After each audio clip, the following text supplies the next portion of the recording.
প্রিয় দর্শক, আসসালামু আলাইকুম। বাংলা বার্তা টিভি সংবাদে স্বাগতম।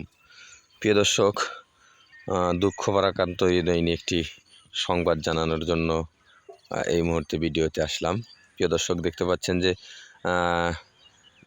ধান কিন্তু ডুবে গেছে, অর্থাৎ ধান এখনও পাকেনি, তবে ধান কিন্তু ডুবে গেছে। এটি হচ্ছে সিরাজগঞ্জ জেলার শাহজাদপুর উপজেলার গালা ইউনিয়নের চিত্র।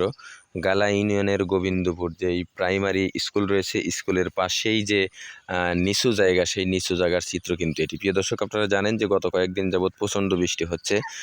বৃষ্টির কারণে কিন্তু এই নিচু জায়গাগুলোতে যেই ফসল, সোনালি ফসল ধান রয়েছে, সেই ধানগুলো কিন্তু ডুবে গেছে। কারণ ধান কিন্তু এখন পর্যন্ত পাকেনি। আপনাদেরকে যদি দেখাই যে ধান কিন্তু এখন পর্যন্ত কাঁচা, এই কাঁচা ধানে কিন্তু বৃষ্টির পানির কারণে কিন্তু ডুবে গেছে। যদিও কিছু লোক কিন্তু এই ধান কেটে নিয়েছে, কাঁচা তারপরেও কেটে নিয়েছে, তবে যেই ধান এখন আপনাদেরকে দেখাচ্ছি এটি কিন্তু এখন পর্যন্ত পরিপক্কভাবে পাকেনি, তবে ধান কিন্তু ডুবে গেছে। অর্থাৎ একে বাতাস হচ্ছে গত কয়েকদিন যাবৎ, পাশাপাশি বৃষ্টি, বাতাসের কারণে কিন্তু ধান শুয়ে পড়েছে এবং ধান এখনও যেহেতু কাঁচা, ধান কিন্তু গাছ জ্বলিয়ে গেছে। অর্থাৎ আমরা এখানে যে দাঁড়িয়ে রয়েছে, এখানে কিন্তু ধান পচা একটা দুর্গন্ধ কিন্তু আমরা এখান থেকে পাচ্ছি। কারণ হলো বৃষ্টির কারণে ধান যখন পানির নিচে ডুবে গেছে, তখন কিন্তু এই ধান দিয়ে কিন্তু একটা গন্ধ বের হয়ে গেছে। কারণ হচ্ছে ধানের গাছ কিন্তু পচে যাচ্ছে। প্রিয় দর্শক, শুধু এখানে নয়, এরকম কিন্তু আরও বহু জায়গায় এরকম আমরা দেখেছি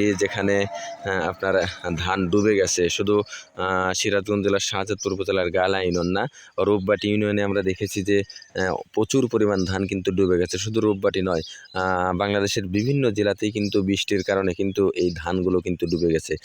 ধান হচ্ছে কৃষকের একটি আশার আলো, অর্থাৎ সারা বছরের চাউলের যোগান কিন্তু এই ধান থেকে আসে।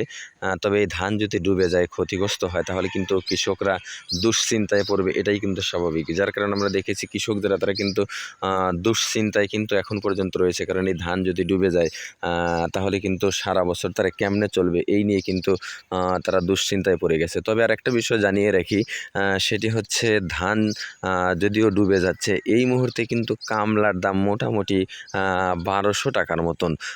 তবে ধান কিন্তু নতুন ধান যেগুলো, সে ধান কিন্তু মাত্র 1000 টাকা করে মনেও কিন্তু পাওয়া যাচ্ছে। যারা কৃষক রয়েছে তারা কিন্তু জানিয়েছে যে আসলে এরকম যদি হয়, তাহলে কিন্তু আমাদের এবছরে কিন্তু লসের শিকার হতে হবে। কারণ হলো ধান হচ্ছে 1000 টাকা মন, কামলা ধান কাটার জন্য যে পাইট প্রয়োজন, সেই পাইট কিন্তু 1200 টাকা করে একদিন। তাহলে চিন্তা করে দেখেন যে যে পরিমাণ সার এবং বীজের দাম ছিল, এরপর যে ধান কাটার জন্য যে পাইটের প্রয়োজন, কামলার প্রয়োজন, সেগুলোর দাম যদি এরকম হয়, আসলে লাভবান হওয়া কিন্তু আসলে সম্ভব হবে না। প্রিয় দর্শক, দেখতে পাচ্ছেন যে ধানের কিন্তু অবস্থা খুবই খারাপ। এটি আপনাদেরকে দেখানোর চেষ্টা করলাম। আপনি কোন জায়গা থেকে আমাদের ভিডিওটি দেখছেন, আপনার এলাকায় এরকম ঘটনা ঘটেছে কি না, সেটি কিন্তু কমেন্টে জানাতে বলবেন না। দেখা হবে অন্য কোনো ভিডিওতে। আসসালামু আলাইকুম।